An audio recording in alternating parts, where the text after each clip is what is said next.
Ioane mata upue valu, o le fafine na mulilua o inga Yesu ya yutaia. O na maliwa tule o Yesu i le munga o olivi, o le sengi o le tae ao na toe maliwa nea Yesu i le malu.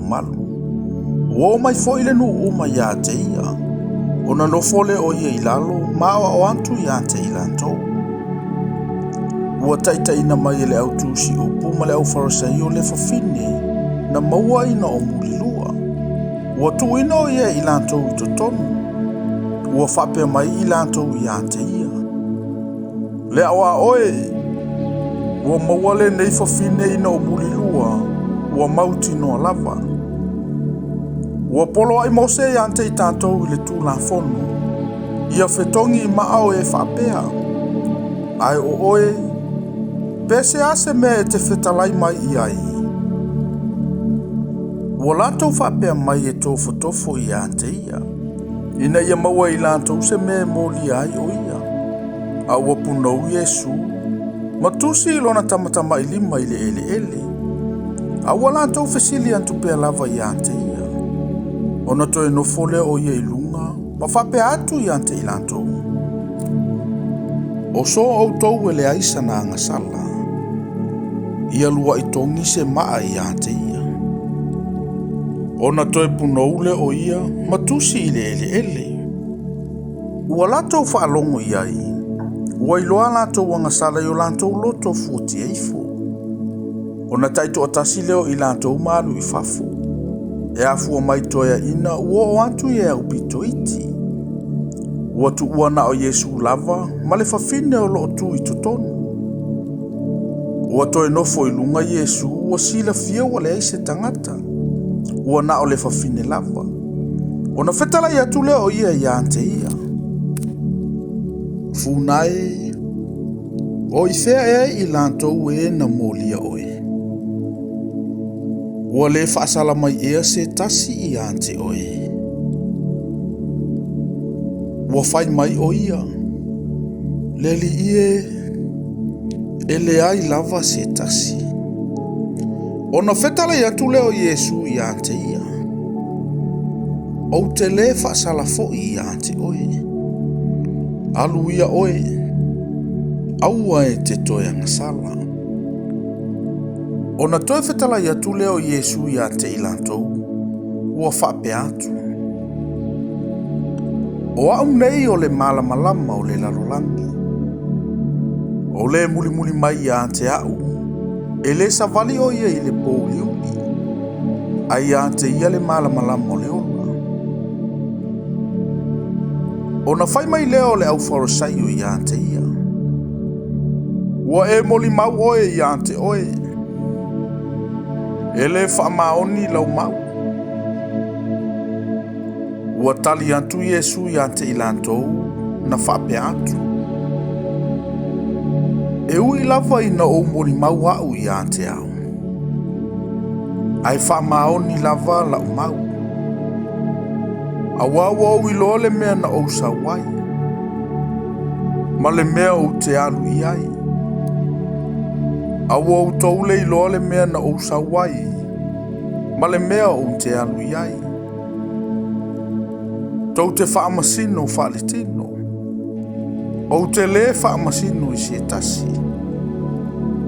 Ai a whai o te whaamasino.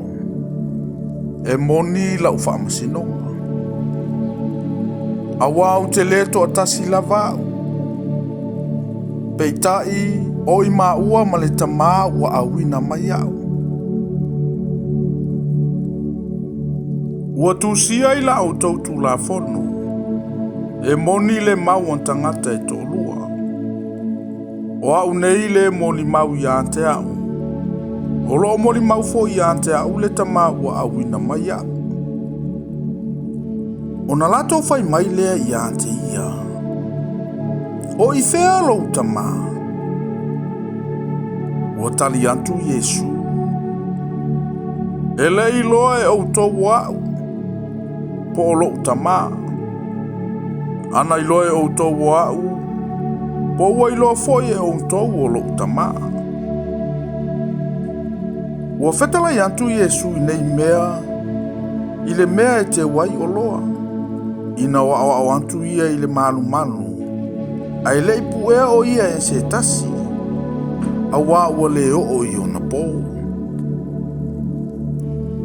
Ona toi whetala i antu leo i Yesu i ante i lantou. O te alu ese. O no tau sa ilile i ante au. Ai o ti o tau ia o tau wangasala. Ele mawhai e o tau ona o i le mea o te alu i ai. Ona whai anele o i utaia. E fasi o ti ea o ia i ante ia. Ina ua whapea mai o ia. Ele mawhai e o tau ona o i le mea o te alu i ai. Ua whetala tu foi o ia i ante i lantou.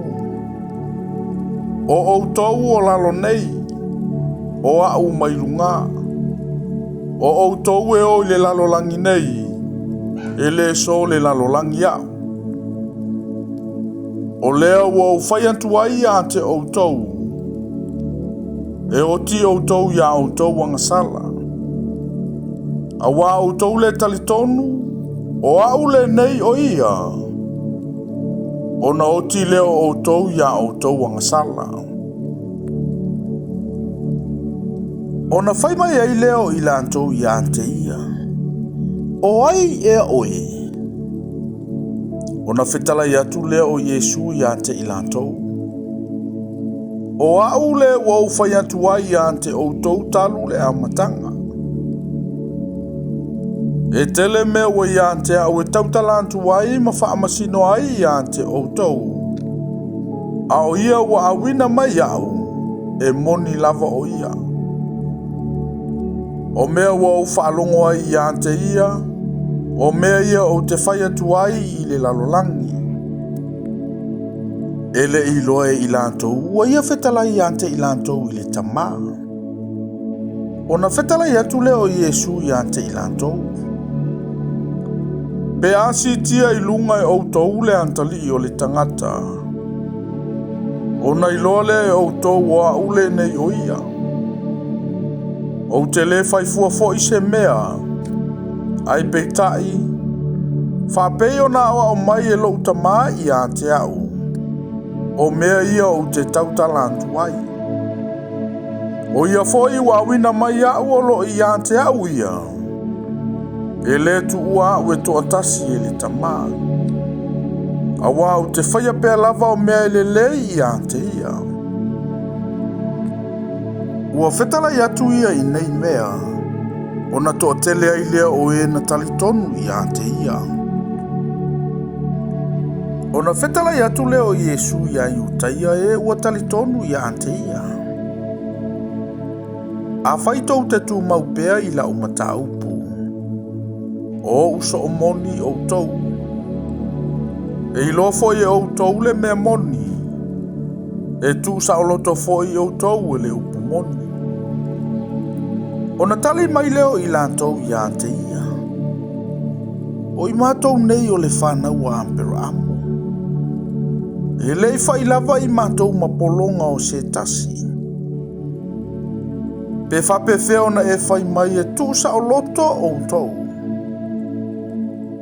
Ua tali antu Yesu i ante i lantou. E moni.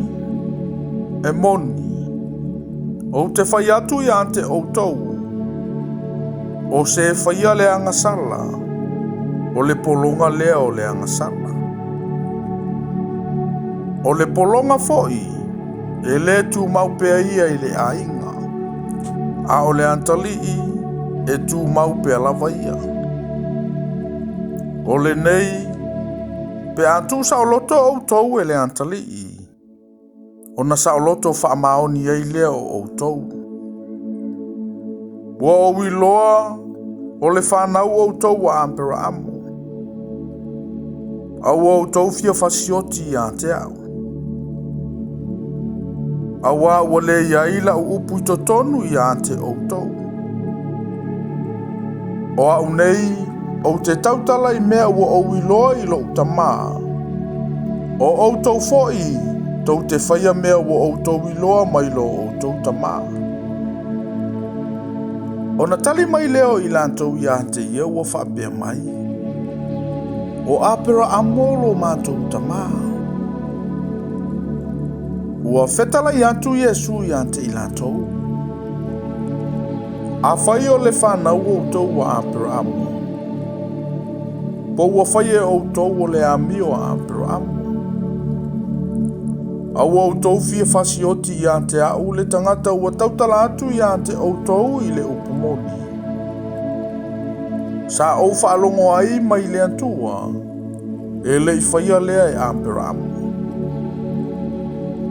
Ua whaia lava e o tau wa miolo o tau tamaa. Ona whapea mai leo I lantou ia te ia. E le ni tamato I whale I matou. E tasi lo mātou tamā, o le atua lea. Ona whetala I atu leo Iesu ia te I lantou. A whai o lo au tau tamā le atua. Po au tau alo whamai ia te a. A wawa usau mai le atua. Ma usau I nei. A wafoi au te le I saufua. Au ia lava ua awina mai au. Se ale mea I le langona ai e o tau lau nei upu. A wātou te le mawhaia o na whaalongo I lau mata upu. O tau nailo o tau ta maale ti Apollo. Tau te fia whaia foi mea e tuina nau I ai lo o tau ta maa.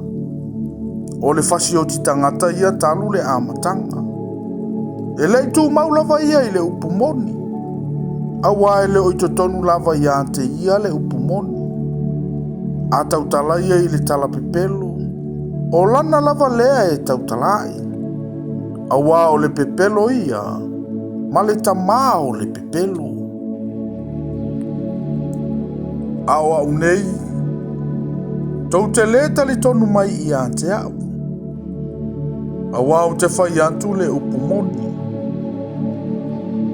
Oi e so o tau na te whailo mai sa uanga sala. A whai foi o te tautala I le mea moni. Pese ale mea tau te le tali tonu mai ai I a te au. O le mai le antua, e whaalongo ia I a fionga le antua. O le mea le tau te le whaalongo ai. A wae le mai le antua o tau. O na tali mai leo I utai au ua whapea mai I a te ia. E le ua tonu e a la mātou upu. O le Samaria oe. O loo I a te oe fo I le te moni.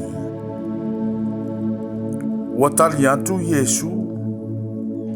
E le I a te au le te moni. A o te ava lava au I lou tamā. Tau te le ava mai fo I a te au. O te le sa ili fo I so uvi inga. O le tasi o loo sa ili. O loo wha amasino fo I. E moni. E moni. O te whai antu I ante o tau. Ai se tausi I la upu. E le ilo e ia le oti. E o I le whaavavau. O na whai mai leo I utaia I ante ia. O le nei. Wa mātou iloa wa ia te oele te moni. Ua oti apera amo ma le au perfecta. Aua e whai mai oe. Ai se tausi I la upu, e le oti ia te ia o I le whaavavau. Ua sili e oe I lo mātou ta mao apera amo. Ua oti o ia. Ma le au perfecta, ua oti I lantou. Po ai e oe fai fua lava oe I a te oe. Ua tali antu Iesu. A fai au te vivi I au I a te au. E le au ngala uvi inga. O lo tamā o ia na te vi ia mai au. Ua o tau fai mai. O lo o tau atua lea. E le ilo foi o ia e o tau. Aua o iloa lava o ia. A faifoi au te fai atu, ua ou le iloa lava o ia. O na avea le o au o le pepelo, e pei o outou. Pei tai ua o iloa lava o ia, o te tausi foi lana fionga. O apera amolo o tou tamā, na matu a fia o ia ina ailoa e ia lo une yaso. Na ia iloa foi, ma oli ai.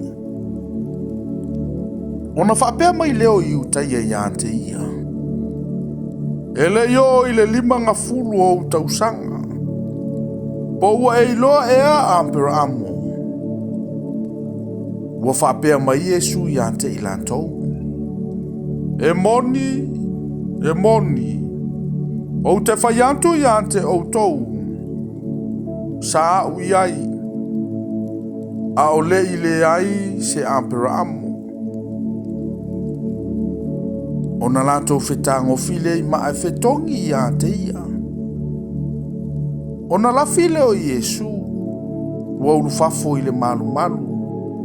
Wa uia nei totonu ia te ilantou. Mama liu e se ai.